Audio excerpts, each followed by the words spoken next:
At lap 179 of the RIF 400 at Texas Motor Speedway, Kyle Busch transmitted 6 words that captured everything wrong with his 2026 season. "I can't fire. We have got to fix the Fing fire. I cannot go. I am spinning out with the right rear." That single radio call, recorded, clipped, and circulated across NASCAR media within hours, was not just a moment of frustration. It was a documented window into a team dealing with a recurring mechanical problem on what should have been their strongest race weekend of the year. Entering Texas, the numbers around Busch and Richard Childress Racing were impossible to ignore. Through 11 starts in the 2026 NASCAR Cup Series season, Busch had posted exactly one top 10 finish at Talladega and was ranked 28th in the overall points standings. He had gone winless in more than 100 consecutive races, the worst stretch of a career that began in NASCAR's top division over 2 decades ago. RCR responded by removing crew chief Jim Pullman from the No. 8 team and replacing him with Andy Street. Texas was race 1 of that reset. Early signs confirmed the change had immediate impact. Busch qualified 6th, his best qualifying position in several races, and moved forward quickly, running inside the top 5 in the opening stage. But the fire-off problem surfaced on every restart. On caution laps, Busch could not get the car to launch effectively, losing rear grip and falling backward in traffic each time the field went green. In a race that featured 7 cautions for 40 laps, that is a compounding disadvantage repeated across hundreds of miles. By lap 179 of 267, the car's restart deficiency had gone unresolved long enough. The full radio exchange reads, "I can't fire. We have got to fix the Fing fire. I cannot go. I am spinning out with the right rear." I'm saying his little bit of a bark about firing off too free, like it's all good. Spotter Derek Nealon responded, "He ain't pissed at nobody. He's just saying we just got to get ours together a little bit better. That's all, we're good." Oh, copy, dude. I'm with you, man. The crew kept the communication focused on solutions. The car problem, however, remained. At lap 219 of 267, a second, sharper exchange hit the radio.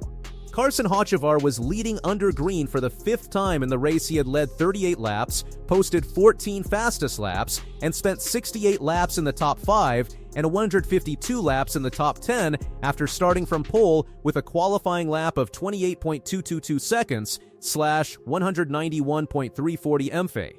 With Busch running 10th and 61 laps remaining, an on-track moment with Hocevar triggered an immediate reaction. That's the Fing stupid sheet that makes him a Fing a hole. God dit, dude. Nealon stepped in immediately. "We haven't run in the top 10 in like 3 years. We're having a great day here today. Keep it together. I know it's not perfect. Just keep your shti together. We're having a good day." Busch pushed back directly. "Okay, psych major. That's not at all what I'm talking about. Let's keep it in one piece that could have ruined our day. Okay? It's other people. I'm fine. Put a bag of ice in your crotch. Let's go." 3 things are documented in that exchange. Busch identified external contact, not his own pace, as the primary risk to the result. He rejected the spotter's reframing, and he refocused toward the finish. The psych major line and the closing phrase both circulated as widely as the expletives. Despite the fire-off issue and the radio friction with Nealon, Busch held position inside the top 10 through the majority of the race's final stage. On the final restart, he lined up 11th with 2 fresh right-side tires and 3 laps remaining. John Hunter Nemechek in the No. 42 Legacy Motor Club Toyota passed Busch as the field crossed the start-finish line.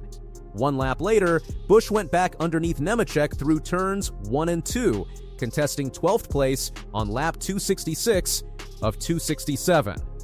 The No. 8 Chevrolet nearly cleared Nemechek at the exit of turn 2, but was not fully clear. The 2 made contact.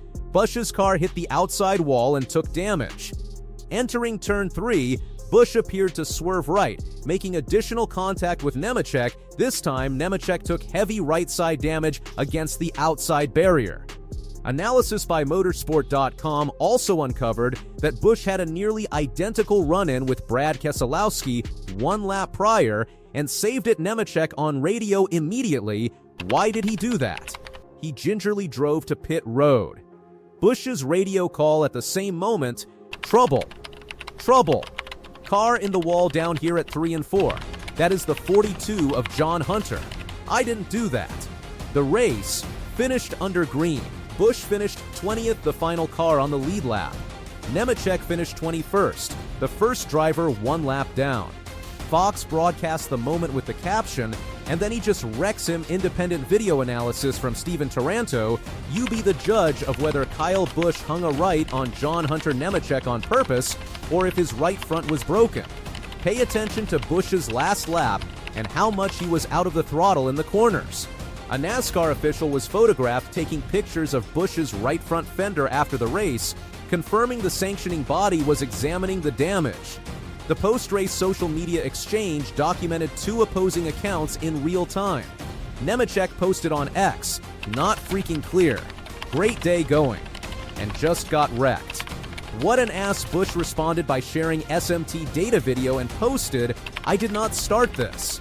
The 42 apparently doesn't know where the RS of his car is and where he is in relation to the outside wall. There was 2F'd outside him, and I was judging my left side tires to the hash marks. Always know who you're racing beside. When fans challenged his accountability, Busch added, "How do you know where they are when they're in your blind spot, smart guy? Every situation, the guy behind is on my RR. How can I see that? I thought it was always the guy behind at fault for running into you. They have 2 pedals and a steering wheel too." The history between the 2 drivers adds context. Nemechek scored 7 Craftsman Truck Series wins over 2 seasons, 2021-22, for Kyle Busch Motorsports. One factual detail from Motorsport.com's analysis of the no. 42 in-car video confirms that Nemechek was not as close to the outside wall as the cars directly in front of him, and that he lifted once the first contact occurred. Kevin Harvick addressed the outcome directly on the Happy Hour podcast. They could have finished 25th at that point, no controversy, and called it a great day. But instead, now you've got to deal with all of this nonsense at the end of the race. What was otherwise a complete win for the 8 car with a new crew chief for the whole day and the whole weekend.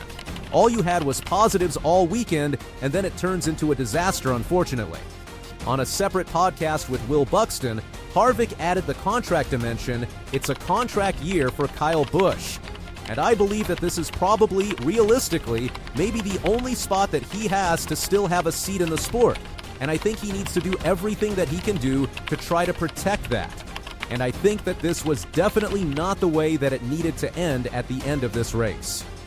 RSCAR's official post-race statement read, "Disappointing end to the day for the no.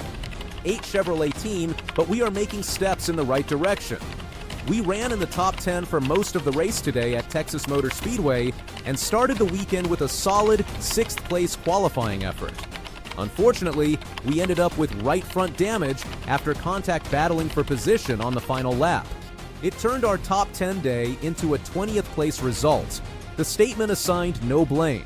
Busch's ex-posts did. The documented facts of Texas are these. Busch qualified 6th, ran inside the top 10 for the majority of 267 laps, and was in contention for a strong result entering the final restart. The car's fire-off problem was not resolved by the crew chief change. The Hochevar radio exchange and the Nemechek contact both occurred in the closing stages of a race that had otherwise confirmed the no. 8 team had measurable pace. Busch departs Texas with 1 top 10 and 11 starts, ranked 28th in points, winless in over 100 races, and in a contract year at an organization that Harvick publicly identified as his only remaining realistic home in the Cup Series.